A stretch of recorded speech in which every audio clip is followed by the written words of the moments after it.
As a student, you have a lot of information to understand and memorize for your tests. If you have powerful photographic memory, your job is much easier. But if you're one of us mere mortals, then you face two issues. First, you don't remember everything you should, and second, it takes too much time to memorize. What if I told you you could have your cake and eat it too? Here's how you can boost your memory, memorize more facts, and spend less time doing it. Dr. Jabal, medschoolinsiders.com. For more lessons, insights, and tips, follow me on Instagram at medschoolinsiders. Now, there are different types of memory, such as procedural memory, which is like knowing how to swing a golf club, and declarative memory, like being able to recite and draw the cervical plexus for your anatomy exam. We care about semantic memory, which is a type of declarative memory, and that is the type that's going to help you get an A on your chemistry final and a 525 on the MCAT. From examining neural networks in sea snails to caring for amnesic patients with localized lesions, neuroscientists have learned a great deal as to how human memory works and how to squeeze the most utility out of our hippocampi. The hippocampi are the centers in our brain that store long-term memory. Looking back over a century ago, we can thank the psychologist Hermann Ebbinghaus for studying his own memory and generating what is now known as the forgetting curve. In its simplest terms, the forgetting curve demonstrates that after forming a memory, we gradually forget more and more of it as time elapses. Retrieving memories is a separate process from storing them, and this too is imperfect. That's why eyewitness reports are notoriously unreliable.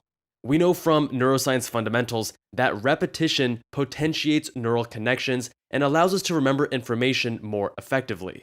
The problem is that we have far too much information to learn. We can't repeat every fact we need to know on a daily basis. Enter the spacing effect.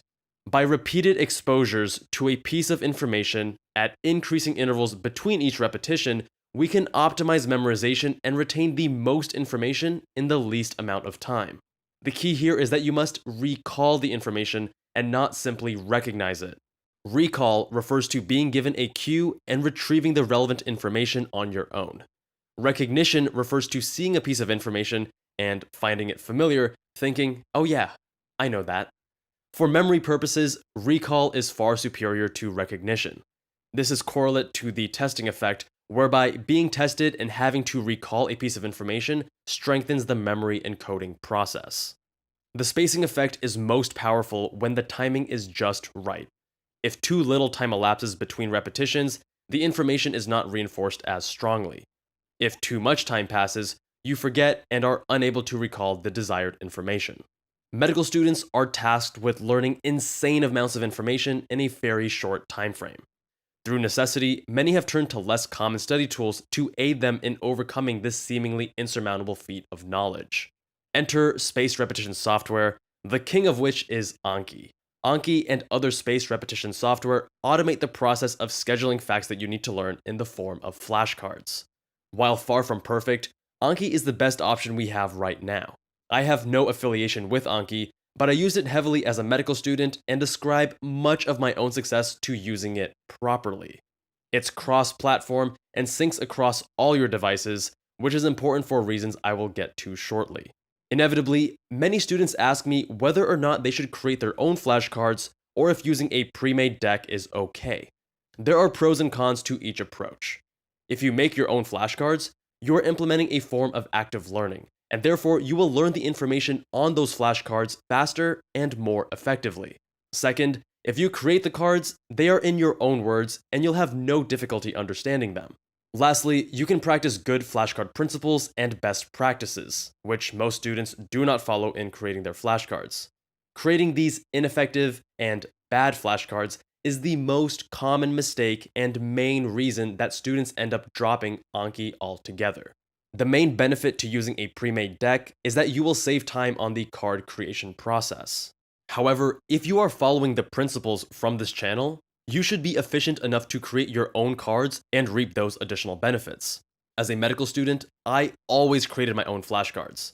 That being said, if you find a high-quality deck with high-quality cards, one could justify taking the hit in active learning for the benefits in time savings. When learning memorization-heavy information, like studying for the MCAT or USMLE Step 1, using Anki will not only help you learn the information faster, but also retain it for longer periods of time. By using Anki in your biology or psych classes as a freshman, you'll remember more information 2 years later when you're studying for the MCAT. But not all information is created equal, and for some classes I would recommend Anki, but for others you may not need it, or you may find yourself making only a few cards. For information-heavy but conceptually light courses like biology, sociology, or psych, your Anki reliance should be higher. Other courses like physics and organic chemistry are much more conceptual heavy. There is still use for flashcards in these subjects, but I would make fewer cards here and prioritize doing more practice problems instead. Some people suggest creating multiple choice practice problem cards, but I advise against this as you may find yourself simply memorizing the answer to the question rather than reinforcing the information and concepts you need to learn. More on card creation best practices in the Part 2 video. If you're a medical student, know that most of your subjects will be quite conducive to flashcards. I have an entire playlist on how to use Anki most effectively. If you aren't already familiar with the program, these short videos will get you up to speed in no time. In next week's Part 2 video, we'll cover specific best practices on how to create good flashcards. Remember, the benefits of Anki are only as good as the flashcards you create. Now, while creating good flashcards is key, the proper daily use of Anki is equally important. Here's how to realistically achieve a daily practice. First, review strategically. As a medical student, I was reviewing between 50 and 300 cards daily for months at a time. As someone who matched into an ultra-competitive surgical specialty, there were many early mornings and late nights, limiting the amount of time I had to review my Anki deck. So to reasonably get through all of my cards and make this habit sustainable, I learned to use any downtime I had to review flashcards. Unlike studying an entire lecture, Anki cards are self-contained, meaning reviewing even 5 cards in the course of 1 or 2 minutes is a good use of your time.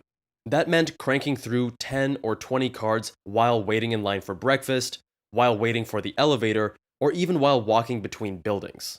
These few cards here and there added up quickly, allowing me to complete most of my reviews before I got home for the day. It's not glamorous, and it's not easy, but practicing cards in such a manner was one of the key factors allowing me to crush my boards and impress attending surgeons on my audition rotations. I personally am not a fan of doing Anki for more than 30 or 60 minutes straight. Therefore, if it was a weekend and I was spending most of the day studying, I would set a single 25-minute Pomodoro of Anki to break up the monotony from other studying. This is a great trick to enhance your mental endurance over the course of a day. It's ultimately much easier to do 4 chunks of 75 cards than a single session of 300 cards. Number 2, practice every single day. Anki runs on an algorithm which optimizes for learning information, but it is not easy to schedule days off. It does not care if you are sick, if you want to relax, or if you're on vacation. It is therefore critical you do your flashcards every single day. This is challenging in the first few weeks as you are building the habit. And during this time, your review burden builds, meaning the number of cards you are assigned to review each day.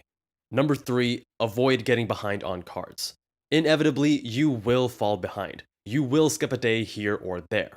But understand that this should be an exception, not the rule.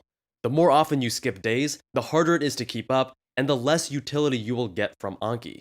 When you do fall behind, your best bet is to take a couple days playing catch-up and power through your overdue cards.